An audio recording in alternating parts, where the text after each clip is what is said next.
যারা রিডিং পারছেন না বা রিডিংয়ে প্রবলেম ফেস করছেন তাদের জন্য এই ভিডিওটি। তো আমাদের আগে জানতে হবে যে রিডিংয়ের জন্য কী কী প্রয়োজন। সর্বপ্রথম আমাদের শব্দের অর্থ জানতে হবে এবং এগুলো প্রয়োগ কীভাবে প্রয়োগ করতে হয় সেই বিষয়ে আমাদের জানতে হবে। তো চলেন শুরু করি। আজকে আমরা গ্রাফসল লাভসল একটি কমপ্লিটিং স্টোরি নিয়েছি এবং এখান থেকে আমরা এটি খুব সহজ, এখান থেকে আমরা রিডিং শব্দ অর্থ ভেঙে ভেঙে পড়ার চেষ্টা করব। তো এদিকে লেখা আছে there lived a farmer in a village. যখন একটি কমপ্লিটিং স্টোরি বা কোনো গল্প শুরু করা হয় তখন ওয়ান্স আপন আ টাইম এবং দেয়ার ও আরও আদার্স থিং দিয়ে শুরু করা হয়। দেয়ার এদিকে বোঝাচ্ছে দেয়ার অর্থ দিয়ে যে ছিল, সেখানে কোনো সময় একটি কিছু একটা ছিল। তো there lived a farmer in a village, কোনো একটি গ্রামে একটি ফার্মার, দ্যাটস মিনস কৃষক বসবাস করতো, কৃষক। ওকে, তারপরে দেওয়া আছে হি হ্যাড, তার ছিল আ ওয়ান্ডারফুল, একটি সুন্দর গোস, রাজহাঁস। হি হ্যাড আ ওয়ান্ডারফুল গোস, তার ছিল একটি সুন্দর রাজহাঁস। দ্য গোস লেড, রাজহাঁসটি পারত ডিম পাড়া, বা এরকম আমরা হাঁস মুরগি যে দেখি হাঁস মুরগি ডিম পাড়ে সেটি হচ্ছে the goose laid an egg of gold everyday. রাজহাঁসটি প্রতিদিন ডিম পারত একটি করে স্বর্ণের ডিম পারত প্রতিদিন। তারপরে the farmer was very greedy. এই যে এদিকে ওয়াজ দিয়ে আমরা বুঝতে পারছি যে অতীতে কিছু একটা হয়েছিল সেটাই। আর কমপ্লিটিং স্টোরিতে সাধারণত অতীত বিষয় সম্পর্কিত ঘটে থাকে, এই কারণে এদিকে অতীত টেন্সগুলোই বেশি ব্যবহৃত হয়। The farmer was very greedy, কৃষকটি ছিল খুবই অলস। হি থট, সে চিন্তা করলো যে দ্য স্টোমাচ অফ, অর্থাৎ রাজহাঁসটির পেটটি হবে of the goose would be full of eggs.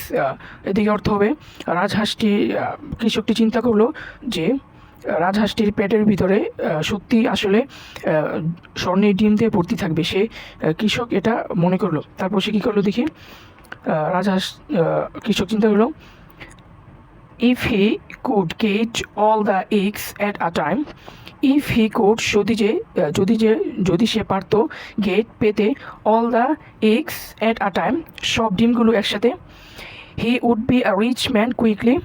He would be, সে হয়ে যেত, আ রিচ ম্যান, একটি ধনী মানুষ, কুইকলি, সে তাড়াতাড়ি ধনী হয়ে যেত। মানে প্রতিদিন হচ্ছে আপনার একটি করে ডিম দিবে, সে তো আস্তে আস্তে ধীরে ধীরে ধনী হবে। তো সে চাইছে যে সে তাড়াতাড়ি ধনী হতে, সে এই কারণে সে তার স্টোমাচ কাটতে যাচ্ছে, যেটা আমরা সামনে দেখব।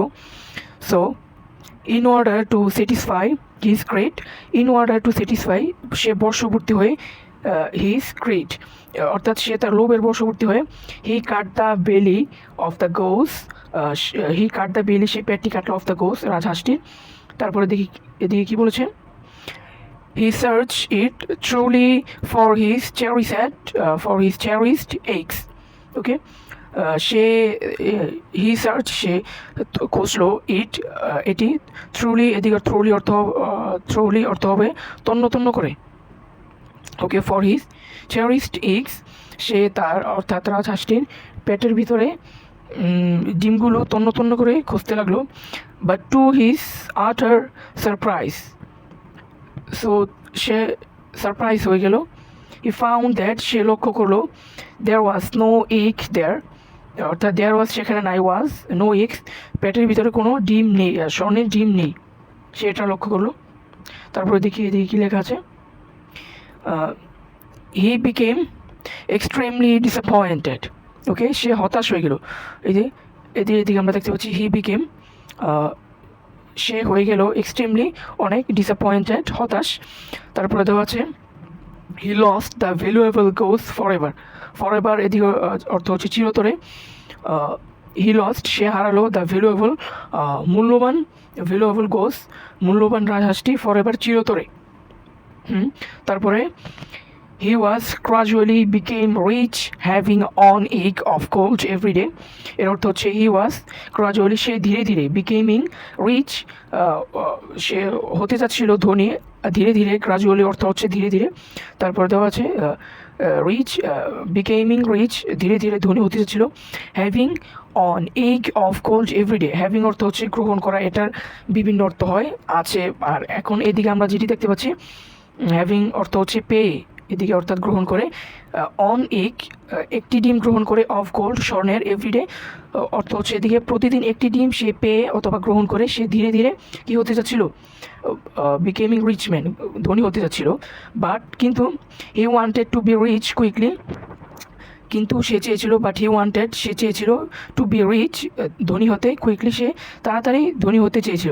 সো ইনস্টেড অর্থ হচ্ছে পরিবর্তন।